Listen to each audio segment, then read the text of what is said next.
It is Millionaire Mind O'Clock with me, Linda Alela. So let's talk matters identifying your business niche. And as an entrepreneur, it's pretty much important that you have an extra eye to unmet needs. Very important that you have an extra eye to, of course, the business trends and most importantly, the business opportunities that are at your disposal.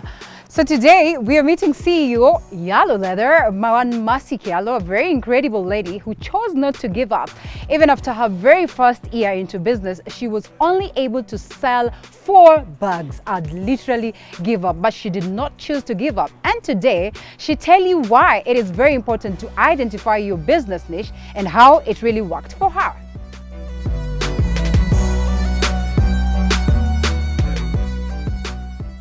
Hello, my name is Kyallo, founder and CEO Yallo Limited. We are a purely online men's brand and we cater to the East Africa community.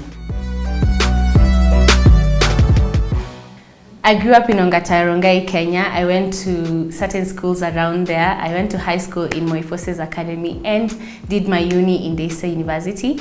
I always loved business. I always did businesses, especially when I was in school. I am a third born in a family of 5. I have 4 siblings and I am the second last and the smartest. So in uni I did PR and marketing. I loved everything about my classes except the exams. Well, it's a bit hard to count how many, but I can count at least 4 or 5. Yeah.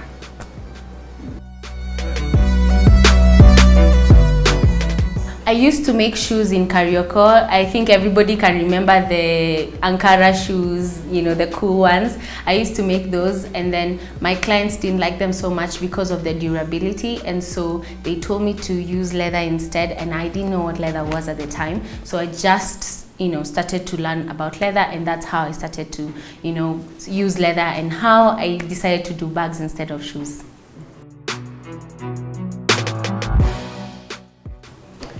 We started out as Batian Luxury in 2014 and quickly rebranded in 2016. After 2 years of havoc, we decided to be Yallo Limited, and that's what we are now.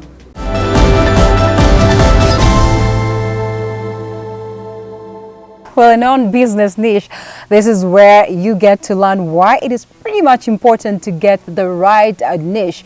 Or to target the right people every other time that you're thinking of business. More or less like on TV, saying that you are targeting the right audience. Anytime you know your audience, you will never get to go wrong. Now, anytime you know the right person that you're targeting for your product, there's no way you're going wrong on that. So it is the moment for you to get to learn. Nice story. Yeah. All right. So here we are, and we all are eager to learn. Yeah. So I'm actually thinking of you. I was just talking to her, and I'm like, oh, pretty young, and you're doing it good.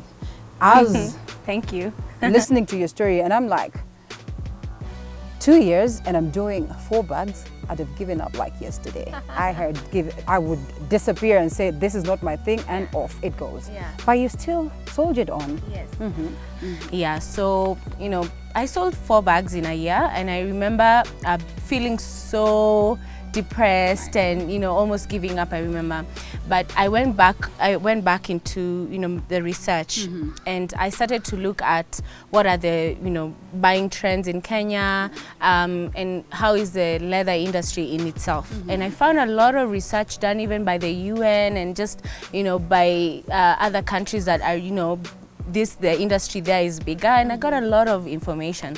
And then I just started to go shop by shop in Nairobi, checking out who is selling what. Yeah. What is competition doing? That should obviously tell you what you should be doing.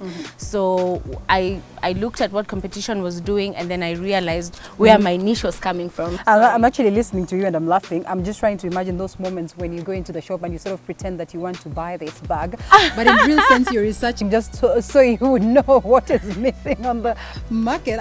Let me tell you something, Linda. I remember there's a time I went to a very prestigious shop in town. I don't think I should talk about it, but the bags there were about 100,000, yes, and 50,000. And because I thought I was entering into the luxury market, I thought I needed to learn something from them. And I saw what they were doing, and obviously I learned that was not my market, and that was not going to be my business model.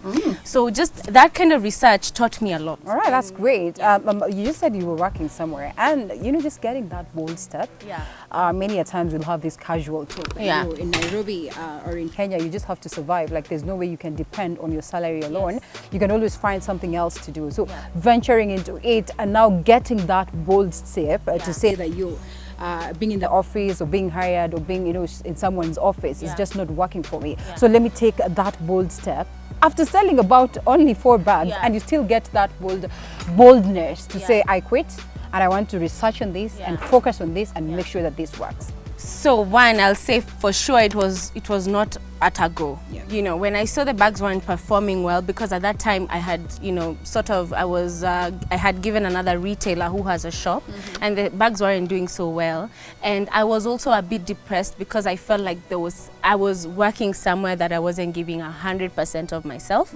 And I was a bit discouraged at the time. So it wasn't just a very bold step. It took very many small steps.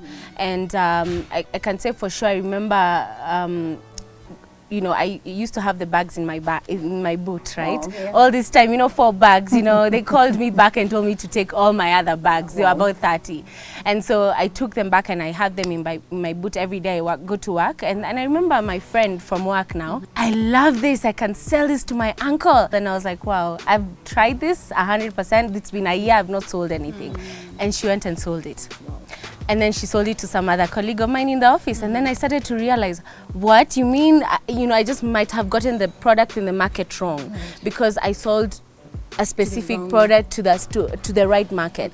Then I got interested into wanting to learn, like, how can I satisfy that market that I just discovered. Yeah, so it actually also came as a, you know, like a blessing to me. Oh, so that's one of the biggest lessons you'd ever know, that you're just getting the right clientele to the product and everything, you know. And I totally understand when some you know, people don't actually make it to the 2nd month or the 3rd month. Sometimes you just have the wrong clientele. You have the wrong market wrong. You have your marketing wrong. Sometimes you have your product wrong. But then you see, without trying many times, you wouldn't know what works. If those bags still remain in my boot, I would never have, you know, never have known what my actual market was. I would have expected to find a signpost all over the road and list, you know, everything. Just something that will just direct me to Yallo and see you trying to sell these beautiful, you know, pieces. But then again, this is not what I'm saying. So what's your market? Where exactly do you know, target? Okay, I'll tell you one thing, Linda. Everybody asks online, right? Where is your shop? Okay. And we tell them, to come there. Yeah, we tell them you're already here because we are an online business. What can you attribute your success to so far? Because like you would put it, I mean, everyone would tell you that it's probably not been an easy journey. I will say, okay, I'll say we thought very differently. When everybody was heading, let's say, east, we were heading west with online business. You know, the e-commerce space, I will say, in Kenya is not that friendly, and the environment as a whole in Africa is not that friendly. You can imagine, I don't want to put so much jargons in there, but I'll say you can imagine we contribute only 3%, about 3% to the world e-commerce, you know, business. Drop in an ocean. You know, it's a drop in an ocean in Africa. And like I was telling you earlier, I feel sometimes that we might miss the boat here because there's a whole ecosystem, business ecosystem happening online, and we are quite slow in catching up. So one of the things I can attribute it to is that we thought very differently. We thought e-commerce, and we thought the future is online. And that is one of the things I can attribute it to. The second thing I can say is I have a fantastic team. Yeah, for sure. You know, when you have a vision, especially as an entrepreneur and as a carrier of the vision, you sometimes don't have all the skills to, you know, get yourself rolling and, you know, to just get it out there. I almost asked you that, you know, like at that tender age, how do you knock the doors and tell these people and convince these corporates that, actually, yes, you can I'm going bet to on deliver me. this for you and all that. By the way, I can tell you for sure it was the team from the get-go. I learned so much, other than coming from corporate and understanding, you know, how to go from this office and which office procures and blah, blah, blah, blah. And there's just basic understanding, I had a very good team from the beginning, people who had done business. And one of the things I'll say about myself is that I'm a very good listener. Yeah. I am very good at just learning from people, and that for me has really helped me over the years. And so I got a good team together, got good talent together, and you know, for me, the challenge was to tell them, you know, I want this to be e-commerce. And of course, that's not easy for anybody to accept. And everybody was like, you know, we need a shop, you know, we need a shop we could do with a mall and blah, blah, blah. You know, as an entrepreneur, first, that you don't have the budget. But even after us getting to a place where we can afford a shop, we still have made that decision. We don't want to get a shop.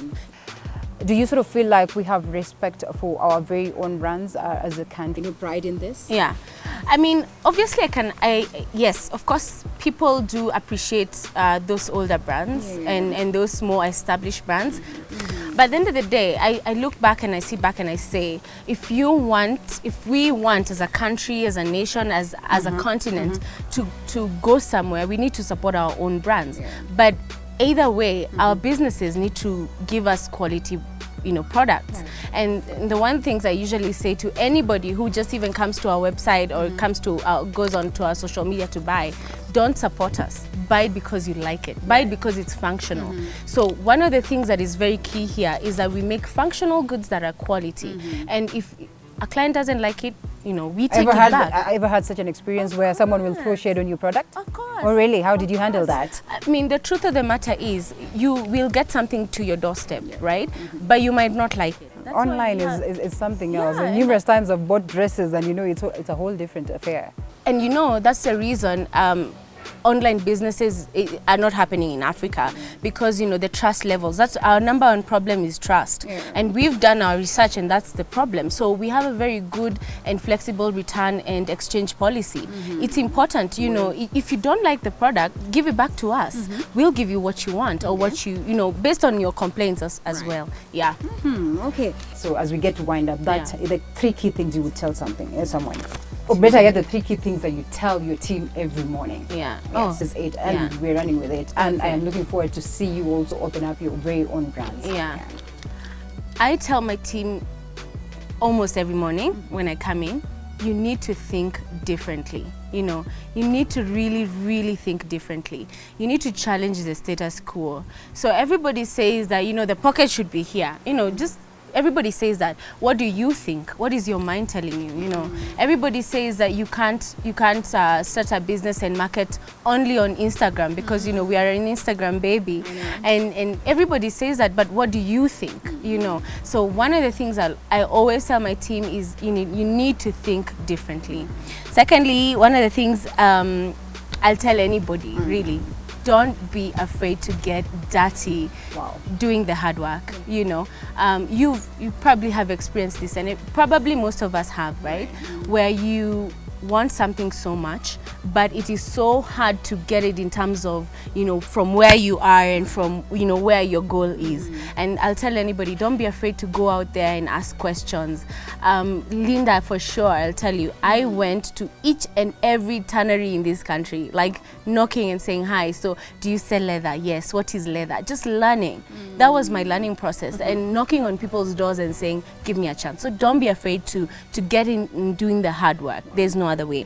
The last thing I'll tell anybody, and also tell my team members, is you need a team. You know, we are not all good at everything. Not everybody wakes up at 5 a.m. and has that, you know, wants to go and work, right? So find people around you that can help you be the best that you can be. And also, I'll tell you for sure, equip your team with information, with knowledge, with experience, and give them the freedom to actually just think and do and bring you the results. How are you the CEO? Like, you're the CEO with your team. Literally, it sort of felt like, you know, it's that sister brother, you know, relationship in your office, and it's pretty much cool. It is cool because, you know, my previous, where I was working previously before I was at Yallo, it was such a nice and beautiful environment. Like it was a creative space, and even with our CEO and our GM, we were so easy together. And I realized something while I was in that, when I was there, is that the working environment is so nice, making results achievable, right? It's easy to achieve results when there's no tension, when you don't feel like you're dealing with somebody who doesn't even care about you, they just want the results. So for me, that, yes, I'm a bit the CEO, but I'm here to learn. I'm here to learn just like you. I want to know what you're thinking. I mean, give me a chance, I tell you what I'm thinking. That kind of team spirit for me work. And clearly you can say the productive bit of it has not disappointed one bit, simply because it's so much fun doing what you are doing. I mean, that's pretty much amazing. And of course, just to confirm or to affirm those utterances by Madam CEO here, we're going to go to Colleague Talk, that segment where we'll get one of her colleagues to sort of tell us whether indeed she's that kind of boss or not.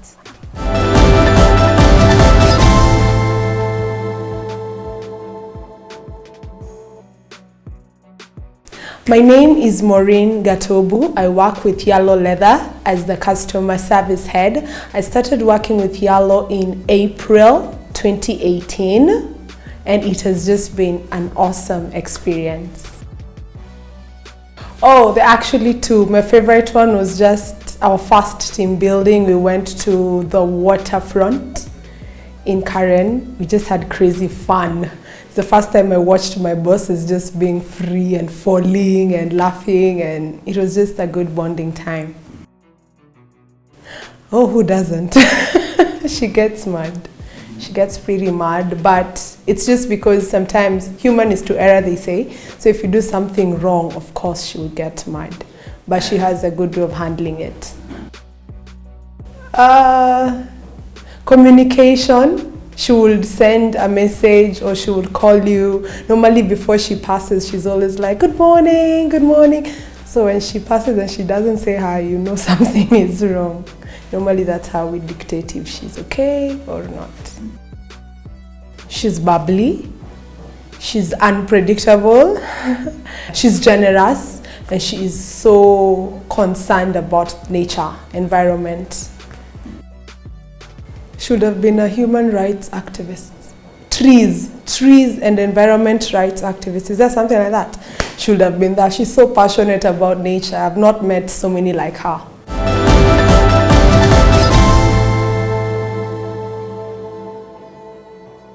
So let's have that money talk. And we know that when you're talking about money, we'll always have to start with capital. How did you start? You started small. Someone will tell you I started with 3,000 bob. Yeah. Another person said I started, with 100,000. This is where I got my money. I borrowed a loan. I was given by somebody. So what's your story? What's my story? Yeah. Well, the 4 bags you hear, I did them, that collection I did with my salary, and for a long time I was pumping money into my business from my salary. Although it was not coming back, I knew, I thought I would get it right. So once I got it right, I remember once I got it right and I went and I had talked to so many investors, I had written so many emails, and finally something came through and I went and presented my capital request, and not everything was given to me, but whatever was given to me I was able to start up. And I know so many entrepreneurs like to ask about capital, and I'll tell you for sure, money is so important. It is just one of those things you can't overlook. And Linda, allow me to just say something. But then in the country right now, so many businessmen men and women are going to the traditional ways of making money. That's why you're seeing everybody building malls and everything. But if people were to just invest that money into startups and great ideas, I think that would take us a long way. And I'm glad somebody actually decided to do that for me, and they gave me my capital, my starting capital. And just like I'll tell every entrepreneur, once you get your money, even before you get your money, plan what are you gonna buy. Is it machines? Is it material?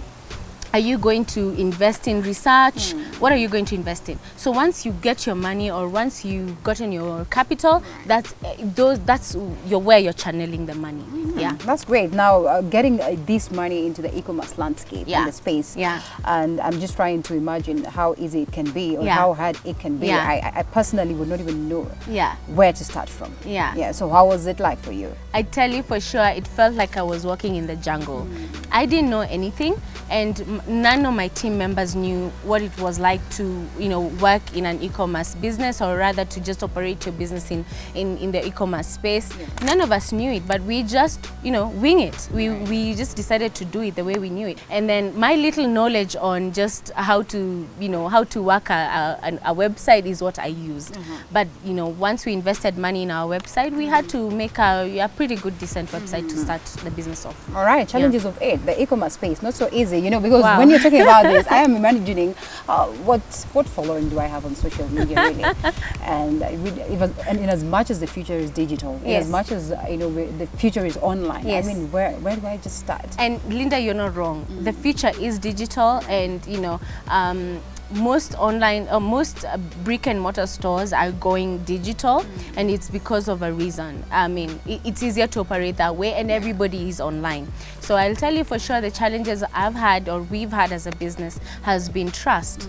People, the minute you ask them to pay, that's how you and them are no longer friends. You're not even doing business. Yeah, no, you're not in business anymore. And then just that, you know, because we sell from our website, there's no way that you can buy without, you know, putting in the money.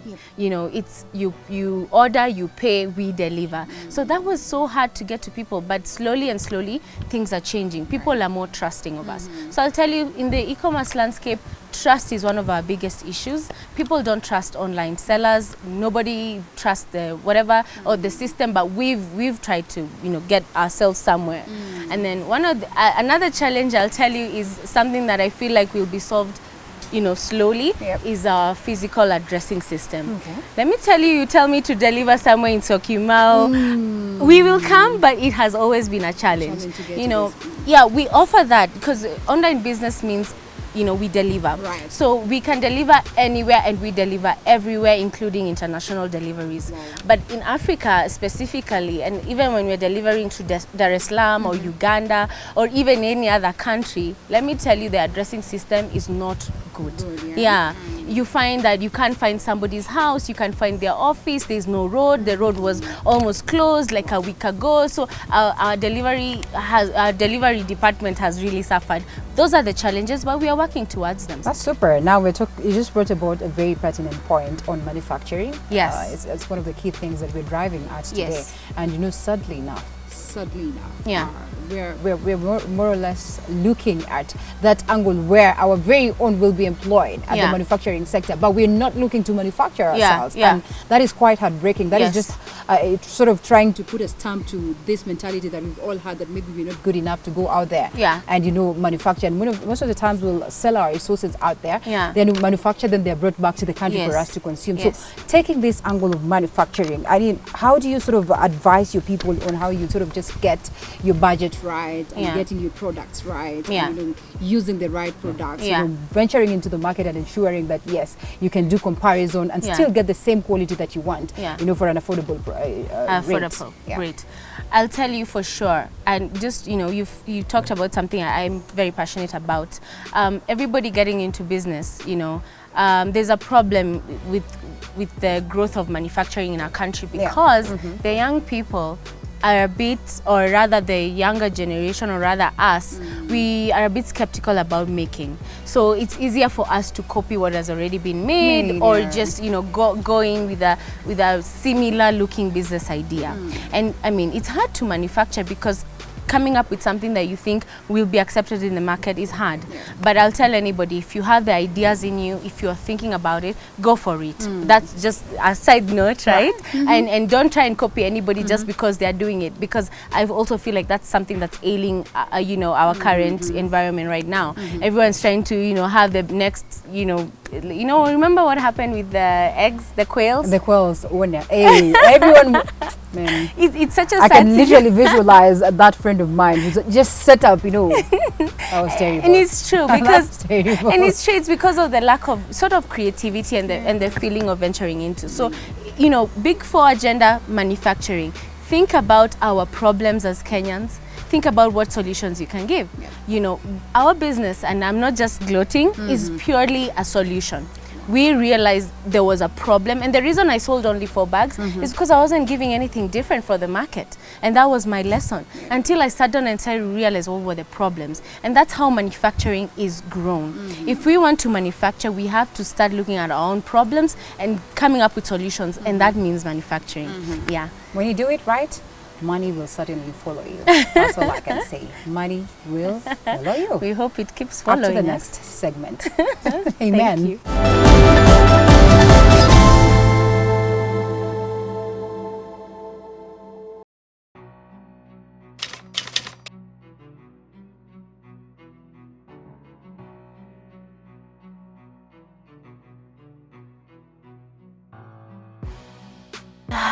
But which is my favorite city? Which is it? Why am I having that? It's like town is more like it. Lamu. It's not a city, but I love it. 2 hours.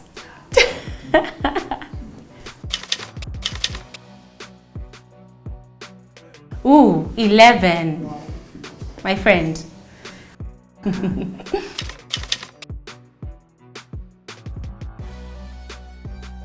Super strength.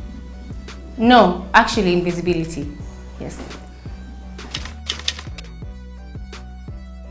Oh my gosh, you're giving me cravings right now. I love fries.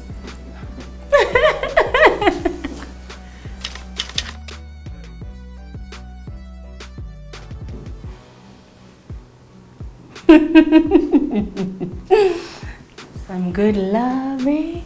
Okay, to be happy, I think you need to make other people happy.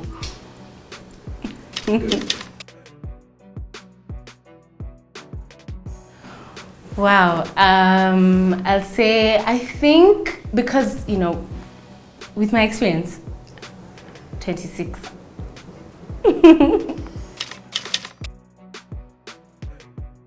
Very extremely complicated, but men are 100 times more complicated. Kabisa.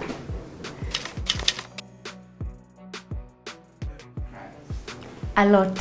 Cry as many times as you can. Cry in traffic, in bed, in the shower. Cry.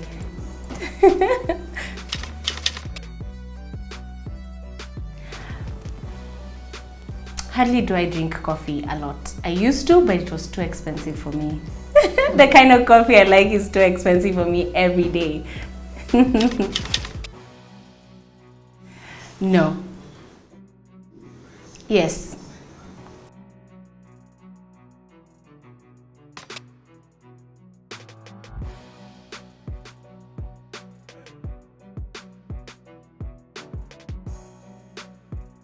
Akode! You know what? I love her. Creativity, everything. She's just testing the new, new areas and new territories. Akode any day.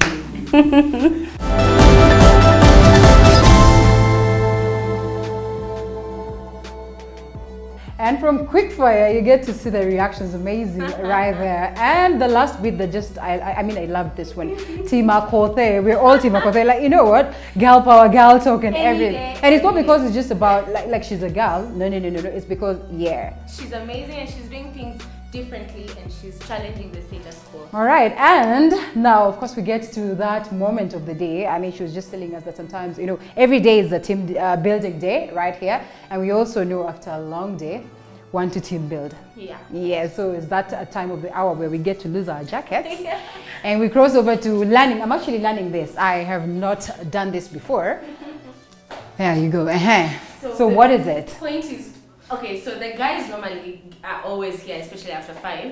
But I just come here to hit the number 9 all the time. All I try to, it's like when you have a goal and you're like, that's my goal. You have to be there. Yeah, how many times have you done that? Do you often hit number 9? No. Really? But you have. Just like in life, you'll try the 8s and the what, but you sometimes will get to number 9 and All right, so let's do this. Yeah. Let's do this. You wanna I go try? first. Go first. Man, goodness, I am not that good at cook. Hey, you know, So this just moment. make sure probably your scotch stays right. Okay. And then your hand is firm, and then just throw it with all your energy. I'm gonna. Oh. Nice. But I tried though, yeah? Yeah. I couldn't even, I was actually expecting it to fall down. No, 5 is quite good. 5 is quite good. I want to try. I want to give it a. Go. Oh, I really have to go But there. you actually almost hit the It's 9. 9, Yeah. yes. But I love the way you're encouraging. Whoa. What is That was the last one though, but it's alright. It's alright. At least I'm learning. Day 1 not bad. But they were not bad. Day 1 not bad. Let's go. Okay. So I'm also not good at it, but I tried. Ish. Clearly, typically of what you would experience every other time that you went to start a business. You know, it's never that easy the first moments, but when you put up the fight, you will definitely hack it. And one big lesson we've learned today: all work, no play. Makes Linda a dull gal. A dull gal. We're not talking Jack here. We're not talking Jack here. Yes, it was great, you know, doing this with you. I have learned so much, and I'm sure, I am certain that everyone out there has learned so much. So we're wishing you all the best. Remember that time we were saying amen to more money? Yeah, amen. And what's important that you have learned today is that you should identify that niche. Everyone out here is talking about business this, business that, business whatever. And you would equally be talking about business. But when you're getting into it, do you know your right clientele? Biggest lesson of the day, right here at Yallo Leather by our very own beautiful Masi Kyallo. It was a great pleasure. It was such a pleasure to meet you, Linda. Thank you. You're welcome here any day.